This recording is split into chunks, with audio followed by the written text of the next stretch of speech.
Starting today, this is our place. Strangers can scram. Whoa, hold on a minute. What's going on with both of you? After my mother's funeral had just ended, my mother-in-law and sister-in-law began to insult me non-stop. My husband intervened, but the two of them showed no signs of slowing down. You're being tricked. Maybe you've been brainwashed or something? Haha. That's right. It's all because your mom spoiled you. She's the one who raised you to be this way. Your mom's to blame. When my sister-in-law and mother-in-law badmouthed my mother, my anger exploded. I can tolerate them speaking ill of me, but I absolutely will not tolerate them speaking ill of my deceased mother. My name is Kathy, 35 years old. I met my husband David, who is a year older than me, at work, and we got married 5 years ago. I used to live with my mother and husband. Reflecting back, a lot has happened in these past 5 years. 5 years ago, I was working at the real estate company my father owned. I've always been interested in the flow of people and money, so I studied economics in college and applied that knowledge to my work. However, there were those who saw my success as a result of my own ability, and those who thought it was due to my parents' influence. For example, when I heard people talking about me, they often referred to me as the boss's daughter, rather than by my name. Moreover, my husband was the top salesperson in the same company. It seems that he was popular with many women, and I received nasty glances from various people. Of course, I don't think that all of my work success is due to my own efforts. I believe it's all thanks to the cooperation of those around me. But I couldn't help but feel frustrated at being labeled as the boss's daughter. While I was living these frustrating days, my father passed away. My brother took over as president, and the harsh stares towards me became even more severe. You must have screwed up. That's why your brother's now the president. Now we'll have to call you the president's sister, right? Haha. Normally, I might just feel frustrated, but at that time, I had just lost my real father. Those words were hard to take for me, who was mentally worn out. After my father's funeral, a single thought crossed my mind. What do I really want to do? Even if I tried to keep going in this situation, something inspirational was missing. As I thought about it, I found myself saying, I want to be an investor in front of my husband. David, rather than rejecting my outrageous proposal, supported me. When I told my mom that I wanted to quit my job and become an investor, she laughed and said, You didn't have to worry about your father. You should have done what you loved from the start. Despite my father's recent death, this might seem outrageous. Before talking to my mother, I was always thinking about the negatives. But looking at my mother's smile, I began to feel that the opinions of others didn't matter. While dealing with the funeral, settling the estate, moving, and other busy tasks, I started as an investor. Of course, not everything went smoothly from the beginning, but my calm and cheerful husband and mother encouraged me every step of the way. Thanks to both of them, the investments I started with my savings and my father's inheritance went well. After a few years, my income had significantly increased compared to when I was working at the company. On the one hand, I was living a fulfilling life, but on the other hand, there were two people who were a big concern. My mother-in-law and sister-in-law. My sister-in-law is 3 years older than my husband, 4 years older than me, and she's still unmarried. From the time that David and I decided to get married, I got the feeling she wasn't particularly pleased. Even my mother-in-law seemed to think that I was just a rich little daddy's girl, despite the fact that I was working at the same level as any other employee, even though my father was the CEO. Every time I went to my in-laws, she'd make snide comments when my husband or father-in-law weren't around. Being a pampered princess, I bet you can't do housework worth a dime. It's a woman's job to do the chores. Please don't make David do it. Mother-in-law, my own mother taught me a lot, so I can handle things on my own. But since I'm also working, David and I help each other out. It was his idea, actually. But there was no way my mother-in-law would accept that. Even my sister-in-law was often aggravated in my presence, saying things like, It's absurd that a woman who makes her husband do housework can get married. My relationship with my mother-in-law and sister-in-law only got worse when my father-in-law passed away. It must be nice, huh? Living off David's money and slacking off at home? I have to put up with so much because my husband's gone. Why is it that you get to live so freely, Kathy? Mother-in-law, as I've told you before, I make a living as an investor. I'm not slacking off at all. In fact, I have less free time than when I was working a regular job. If you're really making a living, at least give me an allowance. You can't even have kids. You're really a good-for-nothing wife. With the death of my father-in-law, my mother-in-law became more fixated on money. She seemed to resent the fact that I, whom she considered a shut-in, didn't seem to be in financial distress, despite the fact that I had become less active outside the home as I continued my work as an investor. But that didn't mean I was thinking of giving my mother-in-law money. She claimed to be putting up with a lot, but every time I went to the in-laws, there were more and more luxury items. It was clear where the money would go if I gave it to her. I loved David, who didn't doubt people and didn't do anything to be doubted himself, so I had decided not to tell him about my in-laws.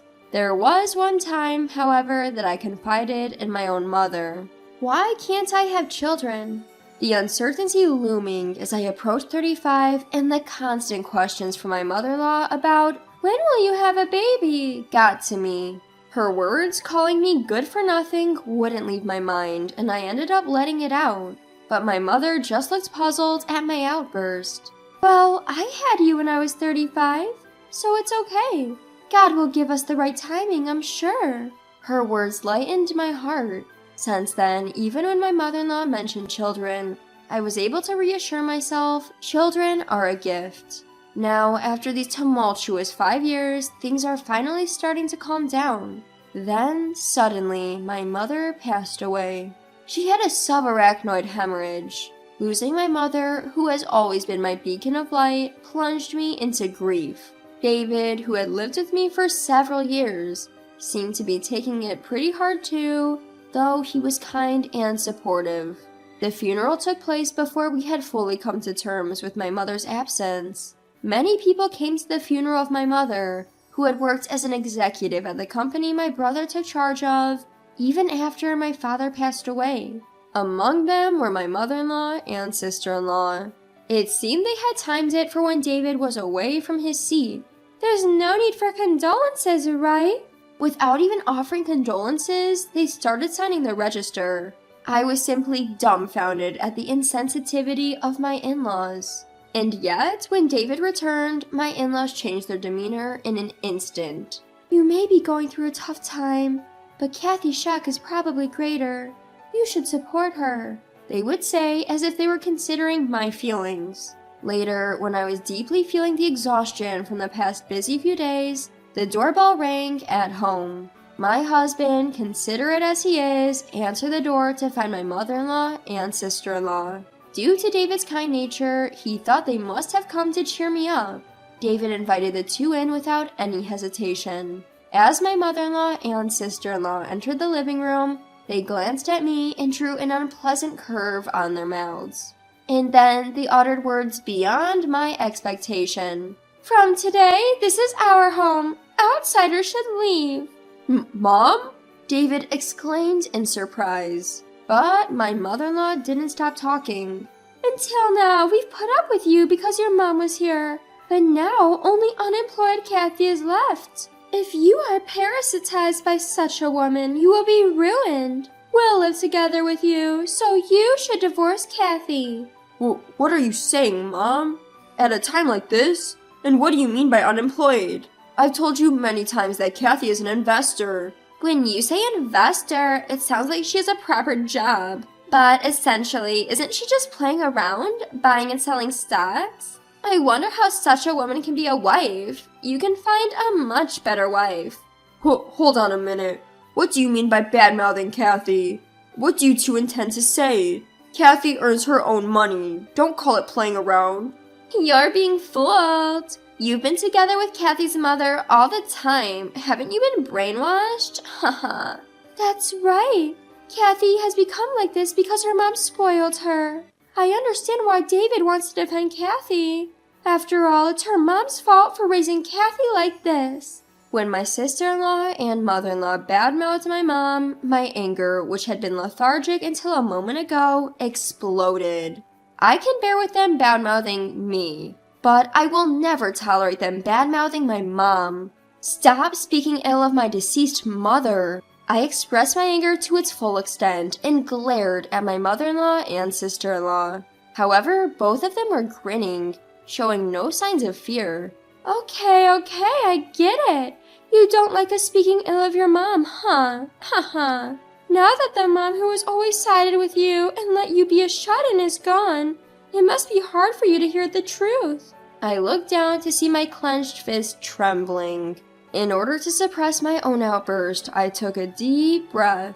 And just as I was about to retort, David, not me, was the one who spoke first. Enough is enough, Mom. Don't speak ill of Kathy or my mother-in-law.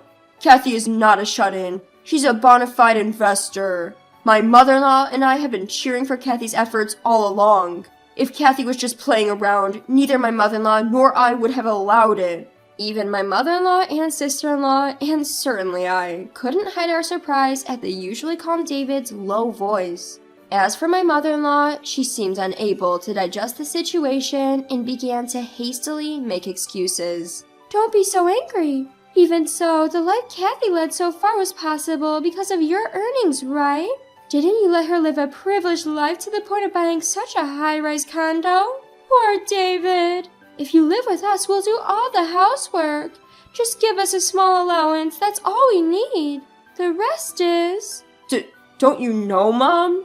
David interrupted my mother-in-law's words, speaking in a flustered voice. This apartment is Kathy's. What? At David's words, my mother-in-law let out an absurd cry. Unable to hide her surprise, she started to fact-check with her eyes wide open. This apartment is Kathy's? Didn't you buy it? When did I ever say that? This apartment is a legacy from my father-in-law, and Kathy got it. That's why the title, of course, is Kathy's. Plus, we split the living expenses evenly. I don't know what you guys are thinking, but Kathy earns more than I do. What? Not only my mother-in-law, but even my sister-in-law were surprised by David's confession. No wonder. They couldn't have imagined that I was earning more than David. My mother-in-law lost her momentum at David's words and became like a corpse. Taking over for my defeated mother-in-law, my sister-in-law opened her mouth. That can't be. Investors make that much. Making more money than working for a company just by buying and selling as an individual? I don't know about other investors. It might just be that Kathy has a good sense for it. But facts are facts. And yet, how dare you belittle my precious wife? This is our home? Don't kid me. Both of you, get out now. At David's words, my sister-in-law began to panic. What? Wait a minute. We sold our house thinking we could live here from today. What? Now it was my turn, along with my husband, to let out a cry of surprise. You sold our house? Why all of a sudden? At least you could have consulted with me. We thought we could live here. Besides, we didn't have money. I quit my job thinking you would support me. So if you don't let us live here, we'll be in trouble. Hey, Mom, say something. While looking at David with pleading eyes, my sister-in-law shook her mother, who had become like a corpse. However, perhaps the shock was too great, and my mother-in-law was in a daze. My sister-in-law, who had lost her confidence, clung to me this time. Hey, Kathy, I'm sorry. I apologize. Please persuade David for me. We can't survive like this. You said you sold your house, which means you have a considerable amount of money at hand, don't you? To the clinging sister-in-law, I said coldly. At that, the sister-in-law began to flip out at me. Don't get smart. Don't talk back. Just because your investments went well, don't get carried away. Enough is enough. David raised his voice, which echoed far more than the sister-in-law's scream. Towards the sister-in-law, who closed her mouth at that voice, David directed a sharp gaze. Forget about the house. I won't even ask for my share, so just get out of here right now. Saying that, my husband practically forced his mother and sister out of the house, and locked the door. For a while, we could hear the sound of the doorbell and the pounding on the door, but after a while, it became quiet. After that, according to relatives, my mother-in-law and sister-in-law seemed to have rented a cheap apartment and started living together. My in-laws' house, which was situated in a remote area, couldn't be sold for a high price, and the land was cheap too. My sister-in-law couldn't manage to get a decent job, and their money quickly ran out. Still not learning their lesson, they had tried to rely on me and David several times, but of course, we turned them away at the door.